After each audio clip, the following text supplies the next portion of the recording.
అవును, మరి ఇప్పుడు ఎక్కడికి వెళ్తున్నావు? మా నాన్న దగ్గరికి. ఎందుకు? ఏం లేదు, ఆయనకి 2 విషయాలు చెప్పాలి.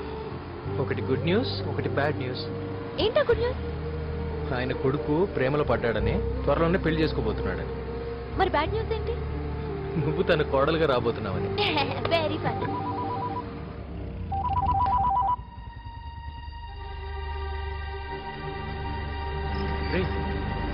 సినుకు ఎలా ఉందిరా? డాక్టర్ అబ్జర్వ్ చేస్తున్నాడు రా.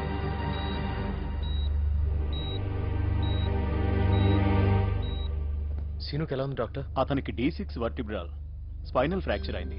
ఎమర్జెన్సీ సర్జరీ చేయాల్సి వస్తుంది. I cannot guarantee anything. కానీ ఒక్క విషయం మాత్రం చెప్పగలను, అతను 6 నెలలు బెడ్ రెస్ట్ తీసుకోవాలి.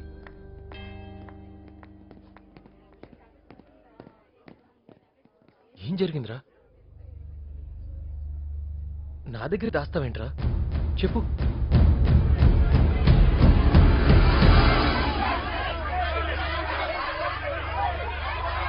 మీరెవరు బయటికి వెళ్ళదు, పొజిషన్ డేంజర్ గా ఉంది సార్. బయటికి వెళ్తే చంపేటట్టున్నారు. మనందరం లోనే ఉండిపోయాం. కనీసం పోలీసులు కన్నా ఫోన్ చేయండి సార్.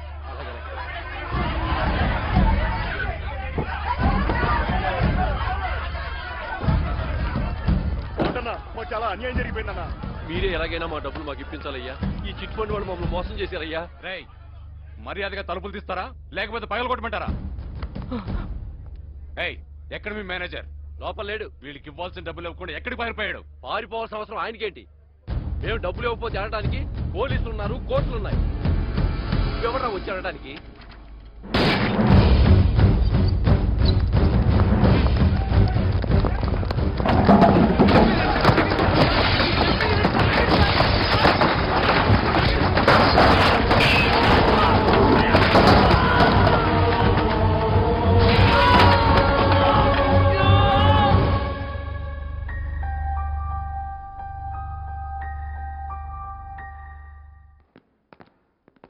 సురేష్ సార్.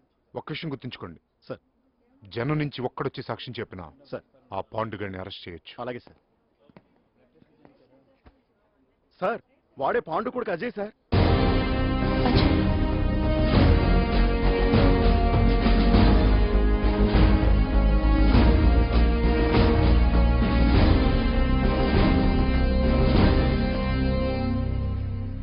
పదరా స్టేషన్.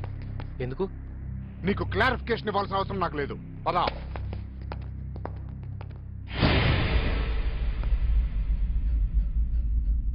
ఎరా, నువ్వు నీ బాబు ఏమనుకుంటున్నారా? పబ్లిక్ ని బెదిరించి మొత్తం సిటీని మీ కంట్రోల్లో తీసుకుందాం అనుకుంటున్నారా? ప్లీజ్, నేను ఎవరిని బెదిరించలేదు. మరి హాస్పిటల్కి ఎందుకు వచ్చావు? నా ఫ్రెండ్కి దెబ్బలు తగిలాయని తెలిసింది. వా, ఏమి డ్రామారా! నీ బాబేమో అందరినీ చెదగొట్టి పడేస్తుంటాడు, నువ్వేమో ఏమీ తెలియనట్టుగా వెళ్లి సానుభూతి చూపించి సంతాప సభ ప్రకటిస్తావు. అయినా నీ ఫ్రెండ్ హాస్పిటల్లో చేరడానికి కారణం నీ బాబే కదరా. ఇంకా నీ పరామర్శలేంటి? మీరు మాట్లాడటం పూర్తయితే చెప్పండి, నేను వెళ్ళాలి. ఎక్కడికరా వెళ్ళేది? రాని రికమెండేషన్ ఫోన్ రావాలి కదా. ఆ బాయిగాడు ఒక గాడ్ ఫాదరు, నీ బాబాడికి ఒక చెంచా. కొంచెం మర్యాదగా మాట్లాడండి. ఏంట్రా మర్యాద? రౌడీలకి గుండాలకి కూడా స్టేషన్లో మర్యాదలు చేస్తారా? ఏంట్రా చూపు నీ బాబులాగా? ఇన్స్పెక్టర్, అజయ్ పోలీస్ స్టేషన్ కి ఎందుకు తీసుకొచ్చారు? బ్రీఫ్ గా చెప్పాలా, బ్రాడ్ గా చెప్పాలా? పొలైట్ గా చెప్తే చాలు. భాగ్యనగర్ చిట్ ఫండ్ కంపెనీ గొడవ గురించి ఇంట్రోగేట్ చేయడానికి తీసుకొచ్చాను. దానికి అజయ్కి ఏంటి సంబంధం? సంబంధం ఉంది, మీకు తెలీదమ్మా.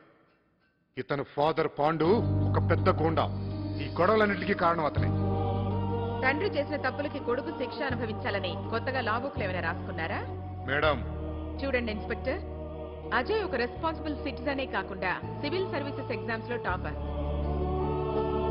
అనవసరంగా అతని రెప్యుటేషన్ పాడు చేయాలని చూస్తారంటే I shall not only press charges against you, I will drag you to court.